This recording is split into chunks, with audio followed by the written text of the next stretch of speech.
72 ঘন্টার মধ্যে ভারী থেকে অতি ভারী বৃষ্টির পূর্বাভাস দিয়েছে আবহাওয়া। এমনই খবর পাওয়া যাচ্ছে উপকূলবর্তী যে সমস্ত জেলাগুলো আছে, পূর্ব দিকের জেলাগুলি, বিশেষ করে দক্ষিণ চব্বিশ পরগনা, উত্তর চব্বিশ পরগনা, পূর্ব বর্ধমান এবং নদিয়াতে বিক্ষিপ্তভাবে ভারী বৃষ্টির সম্ভাবনা দেখা দিয়েছে আবহাওয়া দপ্তর। এই মুহূর্তে যে খবরটি উঠে আসছে, রাত থেকেই জেলায় জেলায় তুমুল বৃষ্টি চালু হবে এবং কলকাতা সহ একই এবং একাধিক যে সমস্ত জেলাগুলি আছে সেখানেও কিন্তু এর প্রভাব দেখা যাবে। তবে দক্ষিণবঙ্গের সবথেকে বেশি ভয়ঙ্কর যে পরিস্থিতি তৈরি হয়েছে, ঘূর্ণাবর্ত এবং মৌসুমি অক্ষরেখায় জোড়া ফল এর কিন্তু ভারী বৃষ্টি চলবে। উত্তরবঙ্গের দিকেও দু এক জায়গায় ভারী থেকে অতি ভারী বৃষ্টি সতর্কতা থাকছে উত্তরবঙ্গে।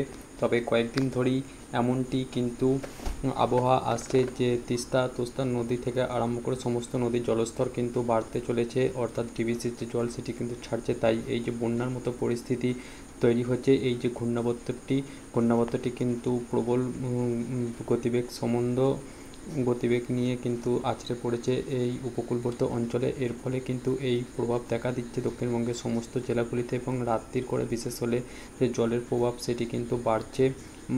উত্তর পূর্ব অসম এবং উত্তর বাংলাদেশের ওপর রয়েছে জোড়া ঘূর্ণাবর্তটি। দক্ষিণবঙ্গের উপকূলবর্তী জেলা ও পূর্ব দিকের জেলাগুলি যেমন দক্ষিণ চব্বিশ পরগনা, উত্তর চব্বিশ পরগনা, পূর্ব বর্ধমান, নদিয়াতে বিক্ষিপ্তভাবে ভারী বৃষ্টির সম্ভাবনা দেখা দিয়েছে। বাতাসে জলীয় বাষ্পের পরিমাণ 81 থেকে 96% মধ্যে থাকায় আর্দ্রতাজনিত অস্বস্তি চলতে থাকছে।